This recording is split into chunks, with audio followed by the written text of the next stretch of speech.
Welcome to the Nonprofit Digital Success Podcast. I'm your host, David, and in this episode, I've got Dustin Riechmann with me, and we're going to be talking about fundraising. Dustin is a strategic marketing coach and founder of Simple Success Coaching. He helps mission-driven nonprofit leaders increase fundraising and massively grow their network using a partnership marketing system. Thanks for joining, Dustin. Absolutely, David. It's my pleasure. Thanks.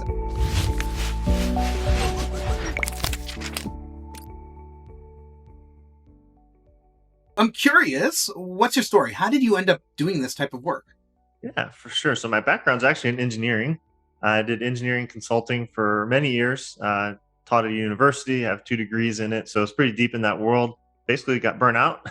You get good at something and you get elevated into management. And I was, managing 20 people and was just like, this isn't really what I enjoy doing at this time in my life, and made a big leap. It's been almost 5 years ago now. Oh, wow. And during my time in engineering, though, I had a lot of things going on the side, and it kind of gets into some of my mission and some of the things that I've done over the years. For those on video, they can see a brand right behind my head called Engaged Marriage. And that was my very first online business in 2009. And it grew out of marriage ministry work my wife and I were doing. So we were doing work through our church, and we got really involved in that, mostly in person, like in the, dark dungeons of church basements and those sort of things. And we were going to retreats and we were speaking, and developed a passion for that, brought it online back in the heyday of blogging and kind of online written content, and wrote a book, did speaking. And so that's really what brought me online. I got deeper into digital marketing as a result, started picking up marketing clients, mostly for profit, but some non-for-profit, at that time. That basically was my my jump out of engineering, was into marketing consulting.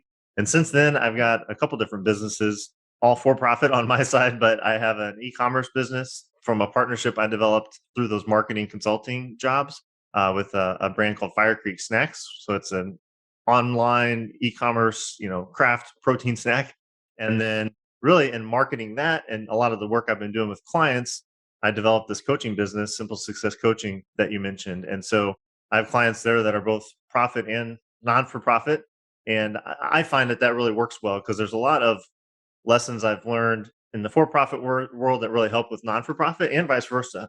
So that kind of in a nutshell how I went from engineering to marriage ministry to meat sticks to to business coaching and helping people with strategy. It's really interesting, right? Like, very few people have, an A to B when they're dealing with working in nonprofits. So, that's an awesome story. Tasty story, right? You've got the snack thing in there, and also so. That's awesome. And you mentioned a partnership marketing system. So what is that? How does it work?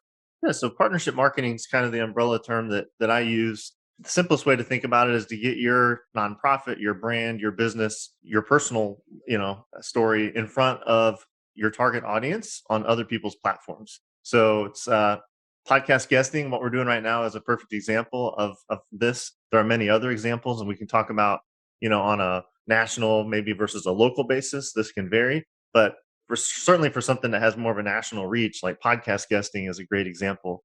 And so when I think of partnership marketing, what I think of is a win-win-win relationship.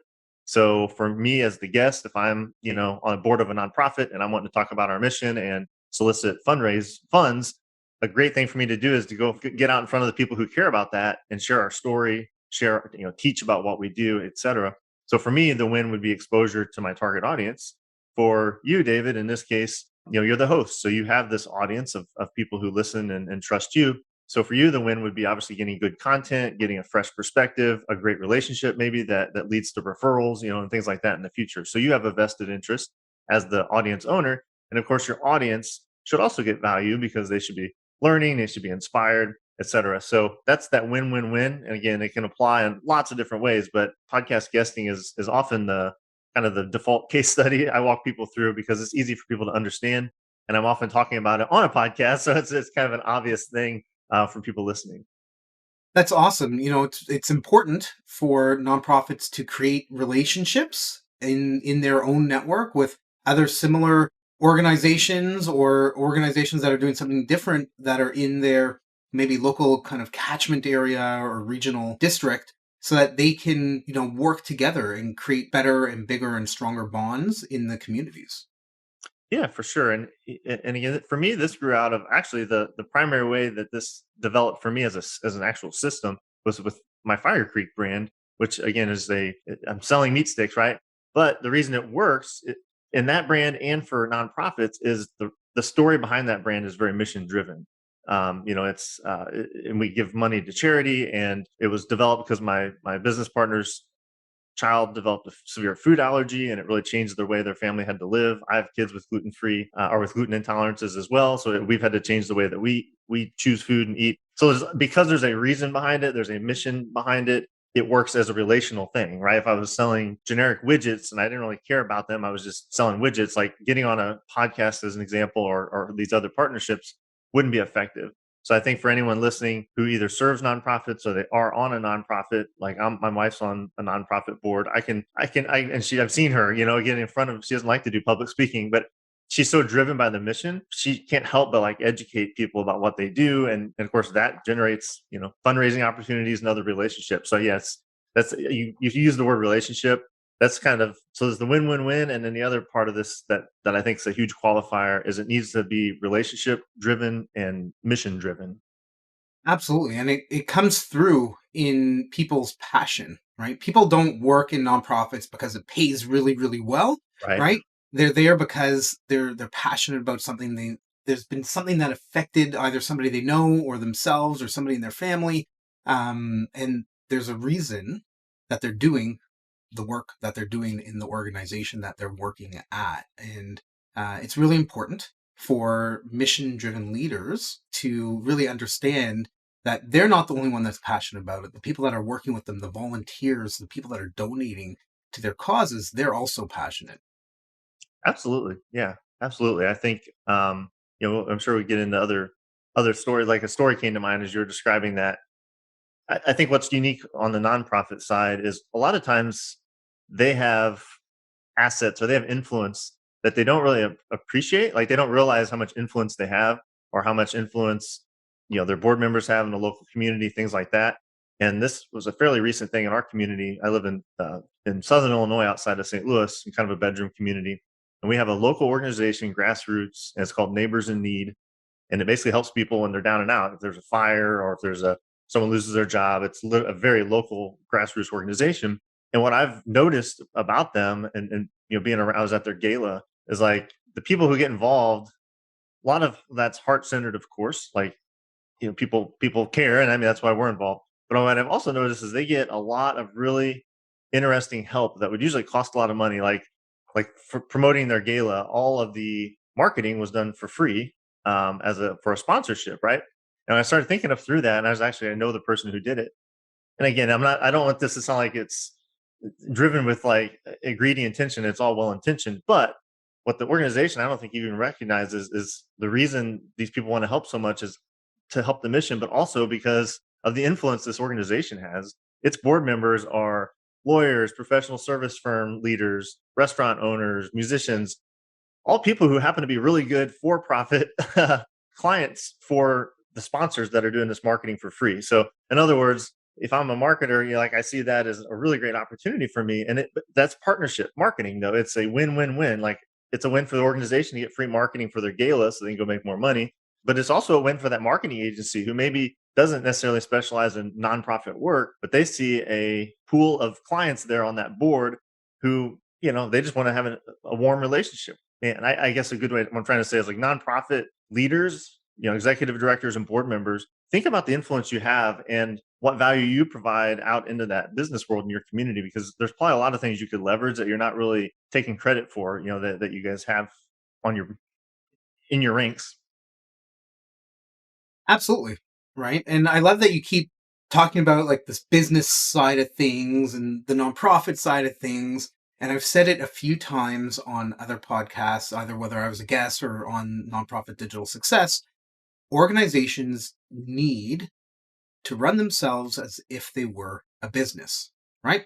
You need donations, right? You need that influx of cash. You need the sale, so to speak, Right. right? And you need to also provide the services and the amazing work that you do, whether it's meals or shelter or clothing or research for cancer or whatever it happens to be. So how can a mission-driven leader work on bringing in a constant flow of what we would call like leads in the business world Right. without paid ads? What can Yeah. be Well, done? I think, partnership marketing. So um, think about your organization and think about your reach and your scale, I guess, first of all. So if you're a national, international type of organization, then you should absolutely be looking at things like podcasts, like to get out, tell your story, be very strategic about that and make it an actual system. So a lot of the people I work with, because partnership marketing's kind of become my thing, like that's what I help people with. They'll say, "Yeah, I was on like someone invited me on a podcast. It was fun, and I really enjoyed being able to share our story. But like, what's the measurable impact?" Or they'll say, I've been on 100 podcasts and I got nothing to show for it. Right? It's because they're not operating in a system. So I think that's the first and foremost thing is if you think this idea of partnership marketing, podcast guesting, this relational way of marketing your nonprofit is appealing, well, then work with your board, work with your marketer, or hire like a consultant or a coach to make it into an actual system to where you're doing it very consistently. You're doing it in a targeted way. You're doing it in a way that if you're like the executive director, you're not doing all the legwork. Like you could have a volunteer or a paid staff member who's more of an assistant level or even a virtual assistant level can really run the system part of this to where the research for finding the shows, the pitching of the shows, the prepping for the shows, the follow up that happens, all of that could be systematized and hand off to someone else. And then you can really just get up or show up and tell your story, tell about what you're passionate about. And then, there's some back end systems too that we can go into that next if you'd like. This I but like, there's the initial one to many relationship of being on a show, but there's a lot that can happen after that if you leverage that appropriately. Absolutely, right? You can take one episode, cut it into 50 different snippets that you push out one a week to your social media channels. You don't need to create new content week after week. You can take what you've already produced and chunk it up and do things that way. Absolutely. Yeah. And well, the other thing I would say is even with every opportunity you have to do a partnership, and I'll keep saying podcast, but to open up people's minds, think of lunch and learns, think of like collaborations with other organizations where maybe you host events or you do some education, think of even local like PR, any of these things. There's kind of three levels of effectiveness, I guess you could say and I'll use podcasts again as an easy example, but like level one is what everyone thinks of. It's the one to many. So if I get on and I'm an expert or I have a story to tell or I'm the executive director of my NPO, I am talking to the ether. I'm talking to the audience there. And that's awesome. And that's a huge benefit. There's lots of it's long tail. It kind of lives forever. People continue to find it for years to come. And obviously depending on the size of the audience, you could have a really good immediate influx of fundraising, volunteer applications, etc. So that's good. That's level one though. Level two, what I kind of discovered as I started to do this very consistently was like my network really started to grow and there's a lot of peer-to-peer relationships. So every time you're on a show, you develop a relationship with that host. These are typically, in a podcast example, 30 to 45-minute interviews. So it's very long form, educational. There's an intimacy that develops and just being in someone's earbuds for 30, 45 minutes, like you really get to trust them and know them and understand their voice and their heart. And that attracts other peers. So like you'll find, hey, we want to work with you, or hey, I'm really interested in this, in kind of the peer to peer, not just the one to many.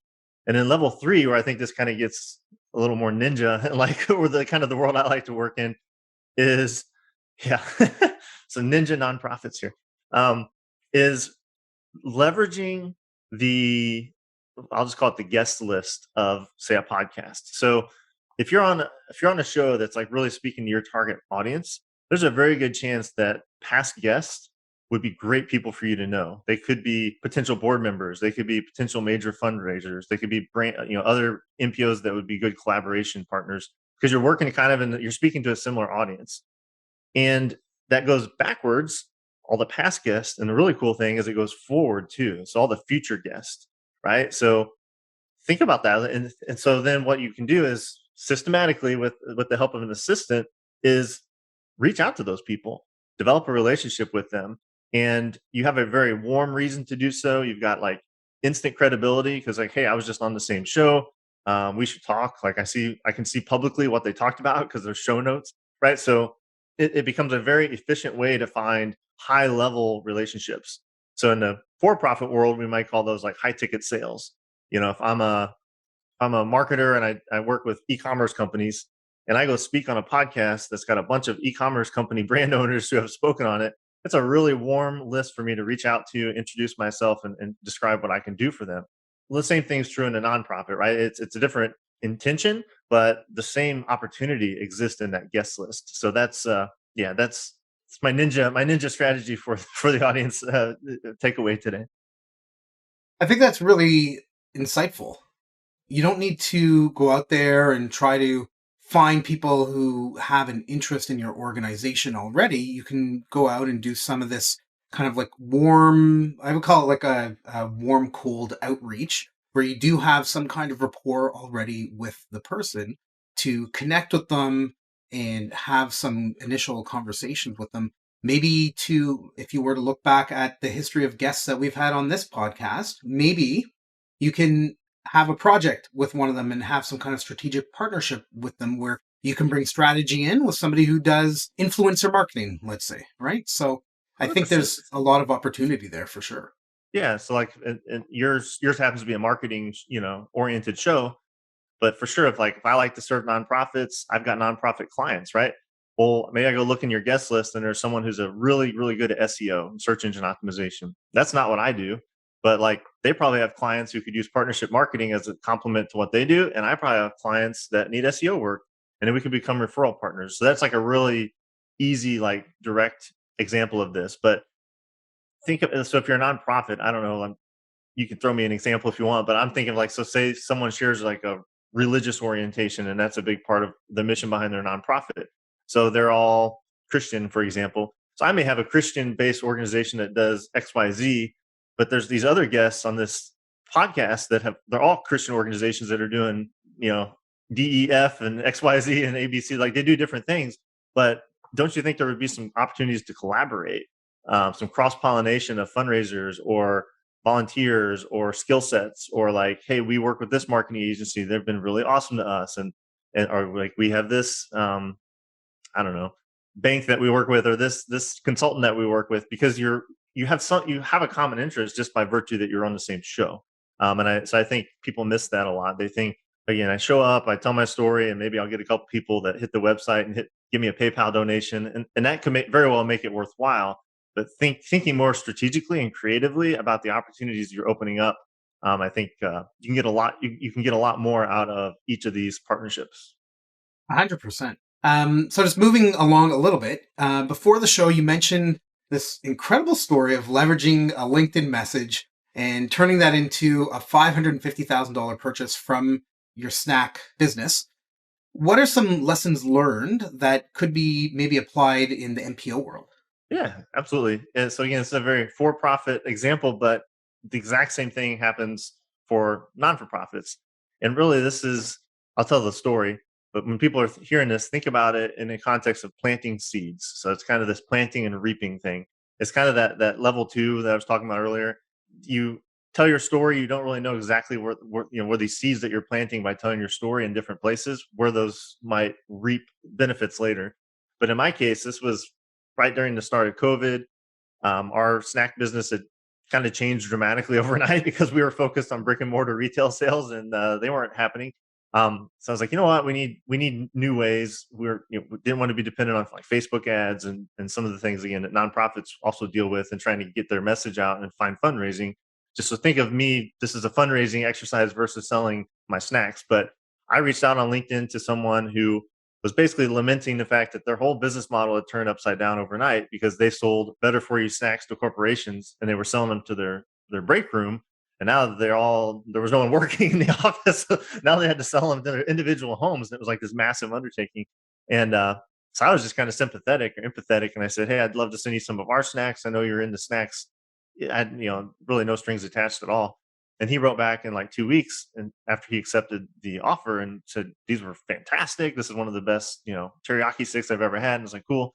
So he let us do a small, basically a donation into their subscription box network. And we got really good feedback. And then I leveraged that and said, hey, you guys have a podcast. I'd love to be on that podcast and share our story. We're very mission driven, and I know that you guys care about that. So that's what we did. So that was like late 2020, early 2021. So I planted that seed. I had no idea what was ever. I didn't think that. I thought that was it, and I was like, oh, this is cool. And we had some brands that we collaborated with as a result, and it was well worth the effort. So then January 2022, I get this email from this woman I never heard of, and from a company I never heard of, because we were originally working with a company called Snack Nation, and they were rebranded to Karoo just because they are doing more than snacks. Anyway, I get this email from her, and she says, hey, I was looking at old customer reviews. I was listening to podcast episodes from our company's podcast for my category, because she was the new buyer in this category. And she said she wanted to have a call. And that call, as you alluded to, she said, your snacks are awesome. Your story is super inspiring. I want to basically purchase for the rest of 2022. And we got a purchase order for 550,000 snack sticks. Again, it's not about the snack stick sales. The lesson I want to impart is, I was just trying to lead with value. I was trying to be of service. I was trying to give a win, and I did leverage that then to a podcast to kind of give more value and get deeper with a relationship with this company. And it turned out, like 18 months later, seemingly out of nowhere, to be our biggest purchase order in the history of our company. And it was all from that work that we had done in service, 2 years prior. So I hope that people can kind of be inspired by that oftentimes these results aren't instant. But you plant enough seeds, sometimes you get some really kind of outsized returns. One of the things that they say in the marketing world is you need to have 7 or 8 interactions with people for them to know, like, and trust you. And if you're out there and you're marketing and you're on podcasts and you're talking here and you're talking there, you get to be seen as an expert in what you do. And people will eventually reach out to you. In that amazing example, right? Yeah. It was like a year and a half wait, and came out of nowhere. So it's really important to have a story. I talk about this so often, probably every other episode. You need to have your story, understand and portray it to your audience through the imagery, through video, through the way you talk about your organization, and really make it yours and make it something that is very unique to your organization that somebody can create some kind of emotional connection with. And that's going to help you stay top of mind with people. 100%. Yeah. When I coach people through partnerships and podcast guesting, I always we have their story. Like everyone should be able to nail their introduction, because that's what hooks people in and says, "Oh, I can relate to this person." And then I'm not really practicing what I preach today. This is more of an educational format, but I typically will have make sure they have these emotional stories, they're true stories. Like basically, we talk about why they do what they do, and with nonprofits, it's usually pretty easy to extract. But what are some of these key moments in their life or personal connections they have to this cause? And make sure you actually say it though. Like sometimes you'll go through a whole interview and you're like, oh my gosh, I never even talked about why I work here, or why we do what we do. But those individual emotional stories are everything, right? I think if people are listening to this show, hopefully they remember laughing about the ninja thing, and they're probably going to remember this $550,000 thing, because those are kind of little remarkable, tidbits or emotional things that if 6 months later you won't remember my name, but you'll probably remember David interviewed some guy who talked about podcast, but there were these little emotional tie-ins that's really what resonates and sticks with people. So I really appreciate you saying, yeah, it's easy to forget, but you got to kind of train yourself to make sure you're hitting those certain key points when you get an opportunity to either present or tell your story. Absolutely, Dustin, for sure. For sure. So that story, super incredible. How can people create this win-win or win-win-win partnership with somebody that they might not have any kind of connection with, maybe like a stranger? Yeah.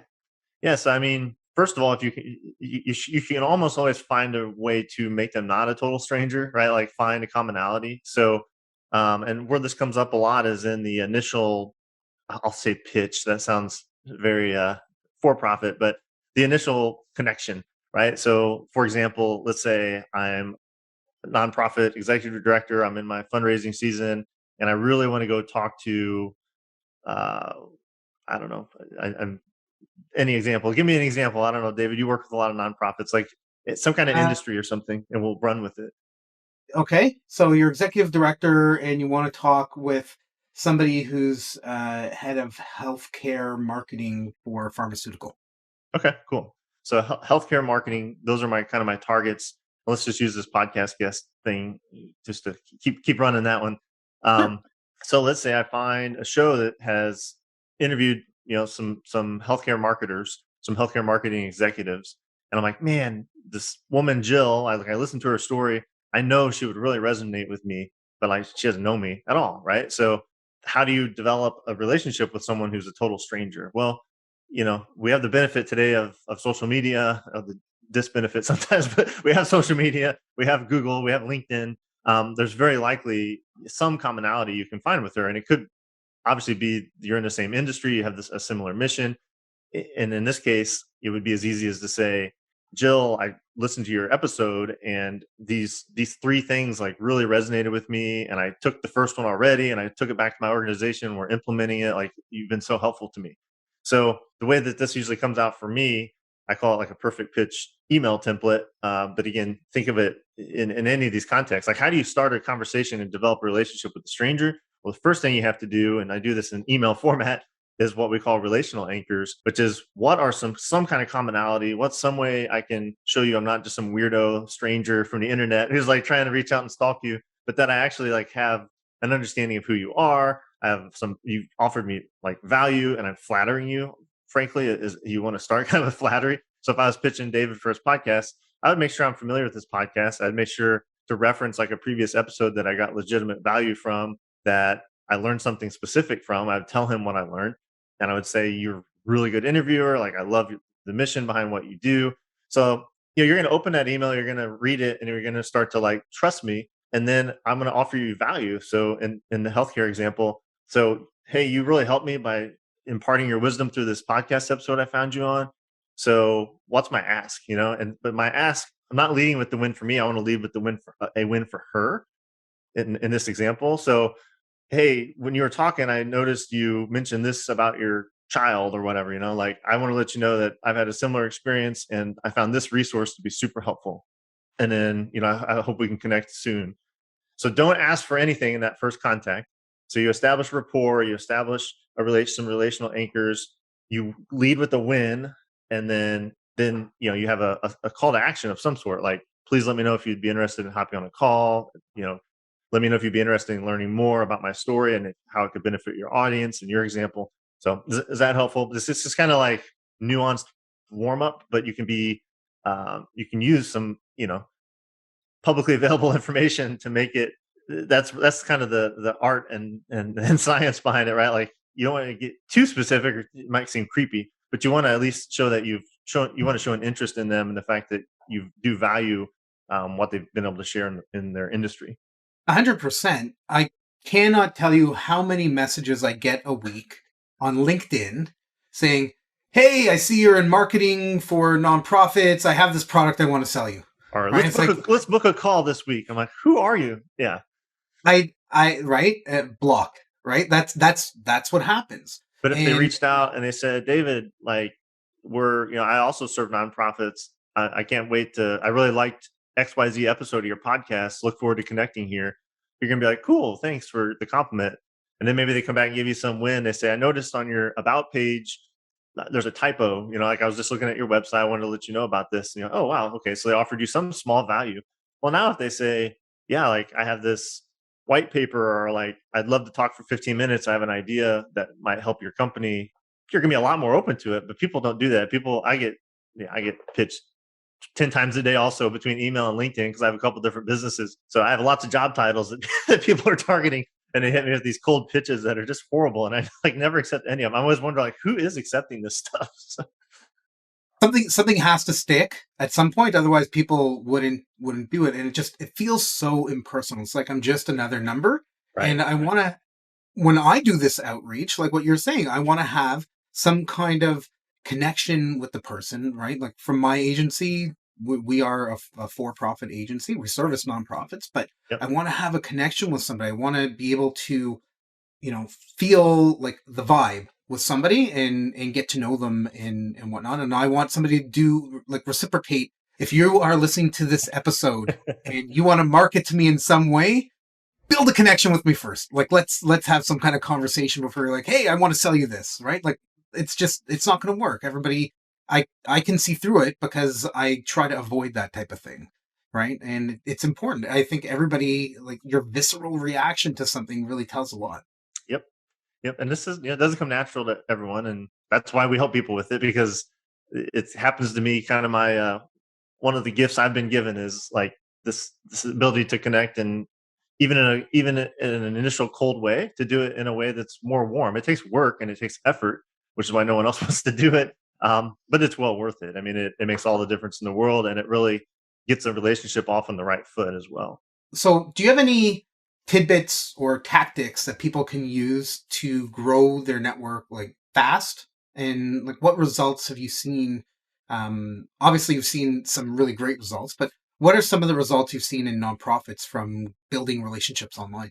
Yeah, I mean, it's kind of the summary of everything we've talked about, right? Like, so the building relationships in some ways comes first, but also, like, if you have marketing outcomes you're looking to get, so fundraising targets, number of people who have heard your message, etc.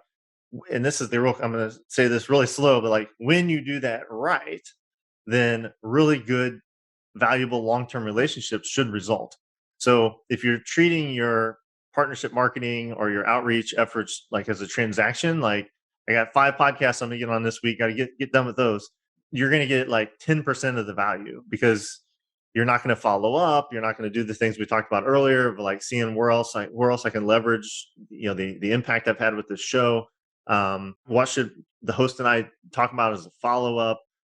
I should be leaving like an iTunes review for this person. I should, like, follow up with them in a month and see how I can help promote the show. Like, all these kind of nuanced things that actually don't take nearly as much time as the pitching and the showing up and doing all the work. Like, you've done all the work. Like, how can you get some really good relationships in your network as a result? And what I found is, when you do that consistently, so like, do it the right way, and then you do it consistently. Like, for me, for my businesses, I typically, my target's like one quote unquote partnership a week. Again, that might be a subscription box placement for my Fire Creek brand. It might be a LinkedIn connection and conversation. It might be a podcast appearance, but some partnership once a week creates so much momentum. Like, you think, it's only once a week, but that's 50 a year. And then once you start developing, like, that develops an actual network. And to me, a network is not all the one to one to one. Like, I develop all these relationships, the one to one start to become multiplicative, like, so they compound on each other, right? Because once I know David, now if David's talking to someone that wants a podcast guest or services around partnership marketing, hopefully he'll think, well, Dustin's really good at getting on podcasts and coaching people on how to do it well and leveraging it.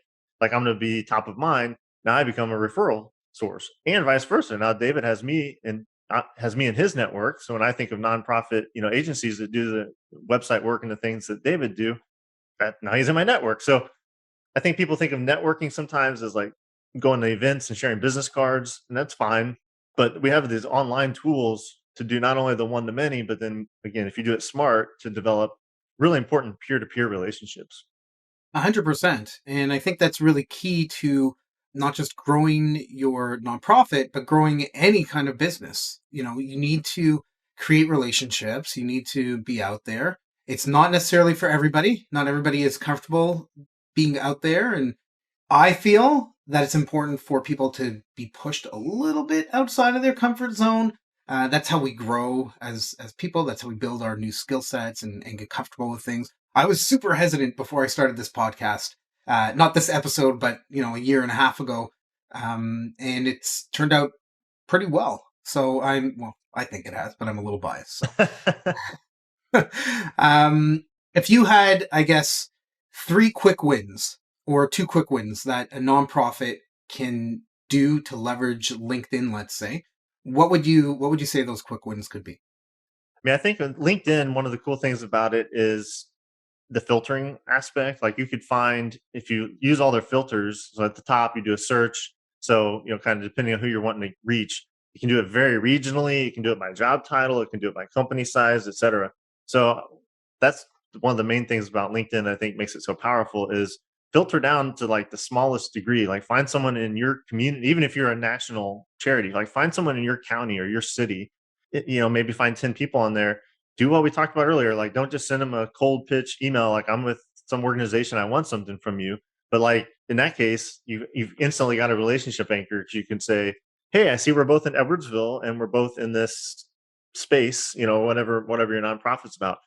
And so that could be a quick win today. If someone's listening for your nonprofit in your community, or if you're in a very rural community, maybe in your county, look on LinkedIn, use those search capabilities and find someone who is in your field or in a field that you'd like to be connected with, but you have that same local connection. I think that would be an easy, quick win. You send them a connection request with a simple message and make sure that you mention that relationship anchor. That's what I call it. But that commonality, that thing that you noticed that got them on your radar, and connect. And your connection may always remain on LinkedIn. It may be like, wow, like after you have a few interactions, you may want to meet for lunch or, get an actual in-person relationship in that case. So that would be when I think of LinkedIn, that's like the power of it. The other thing I use LinkedIn for a lot is as an automated way to do what I talked about earlier, which is leverage the guest list, that kind of level 3 relationship. So that's more of a high level tactic. But if you're on a partnership, if you're on a podcast and you do go back and you look and you say, hey, out of the last 20 guests, there's 5 who I really want to know. Well, they're all probably on LinkedIn. So go over to LinkedIn, request the connection with them and put the warm reason. Hey, I noticed you were on David's podcast. I just was on there myself. I see that you serve nonprofits. So do I. Would love to connect with you.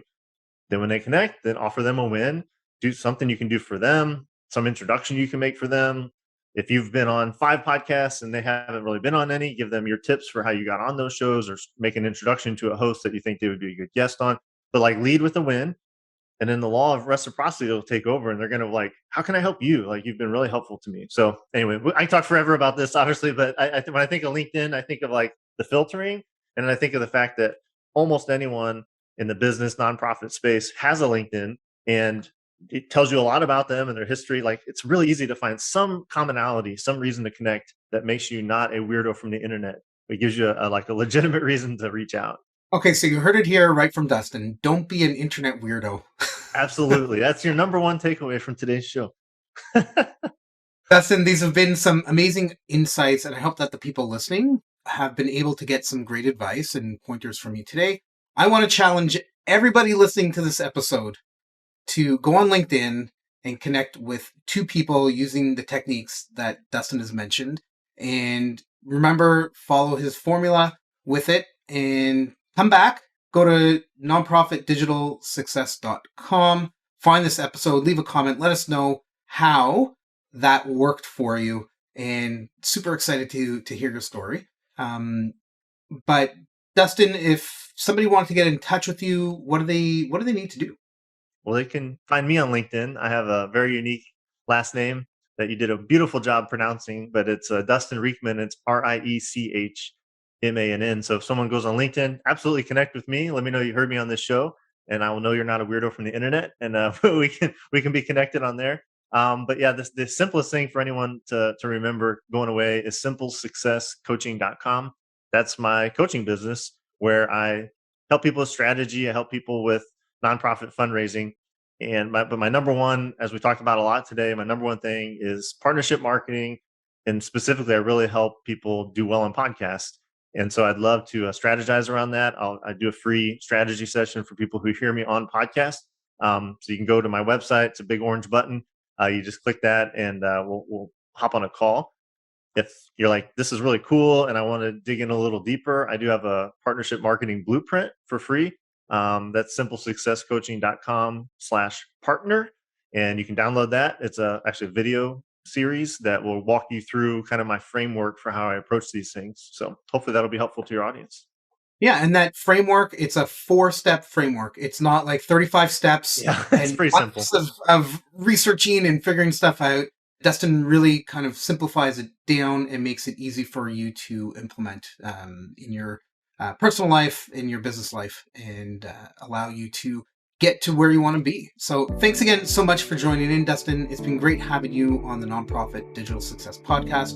To everybody listening, if you want any of the links or the resources that Dustin mentioned, just head over to our page, nonprofitdigitalsuccess.com, Click on this episode for all the details. And until next time, keep on being successful.